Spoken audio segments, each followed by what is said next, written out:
times of crisis, where do we find our moral compass?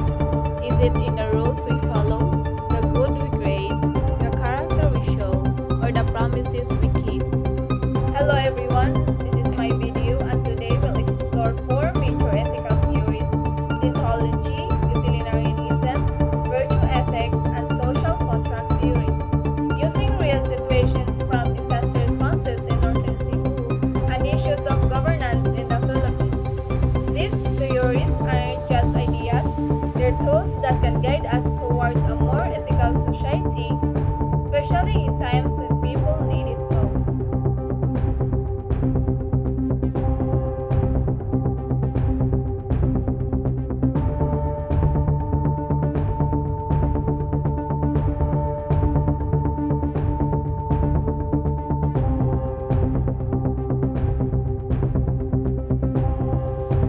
Deontology focuses on duties and moral laws.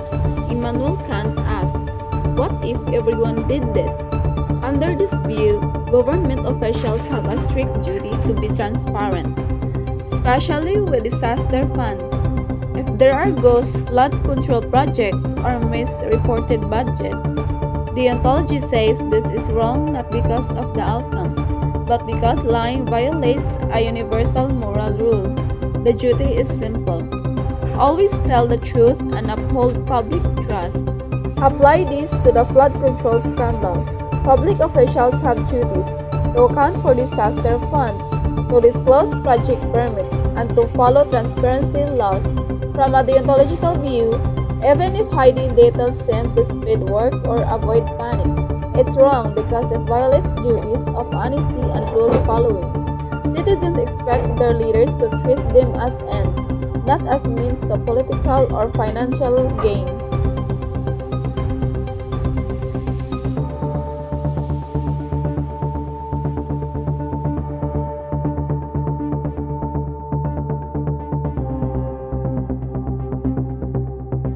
Utilitarianism is about consequences.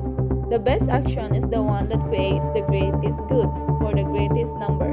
In disaster response, this means prioritizing areas that are most affected.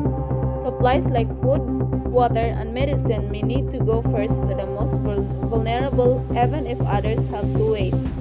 It also guides decisions like opening the safest evacuation routes or deploying rescue teams where they can save the most lives. The focus is always on reducing harm and maximizing overall well-being. But utilitarianism can clash with rights. What if decisions sacrifice a few for many? Ethical leadership must combine outcome sensitivity with safeguards for vulnerable groups.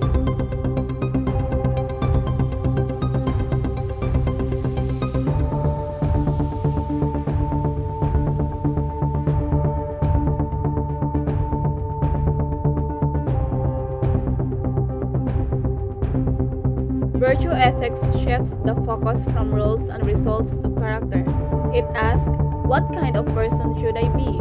A virtuous leader during a crisis shows courage by facing difficult decisions, compassion by prioritizing the vulnerable, and integrity by resisting corruption. When leaders stay present, listen to affected communities, and act honestly, they help society flourish, not just survive. Look at local responses after the Northern Cebu earthquake. Many barangay leaders and volunteers showed compassion and courage, organizing local shelter, aiding search and rescue, and supporting trauma care. Virtue ethics praises these traits. A leader with practical wisdom makes courageous decisions under pressure and shows compassion to victims. Conversely, leaders who act selfishly or hide information undermine communal flourishing.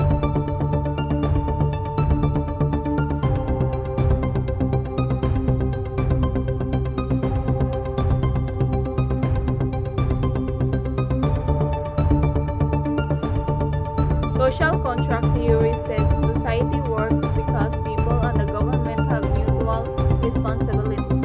Citizens follow laws, contribute to the community.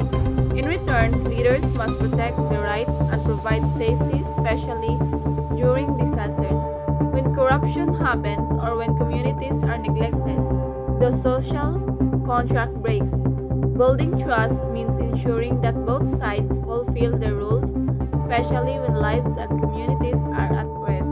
So, what do we do when theories conflict? In crisis, combine them. Follow duties, deontology, to maintain rights and trust. Use utilitarian calculations to save lives.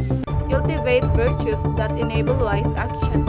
And uphold the social contract to citizens retain trust. Ethical leadership isn't only rules or outcomes. It's character, transparent institutions, and decisions grounded in care for people. In moments of crisis, ethics becomes more than theory. It becomes action. Deontology teaches us duty. Utilitarianism teaches us to care about consequences. Virtue ethics calls us to be better people. And social contract theory reminds us that we rise together. By applying these four ethical lenses, we can build a more honest, compassionate, and reasonable society, especially when our communities need it most.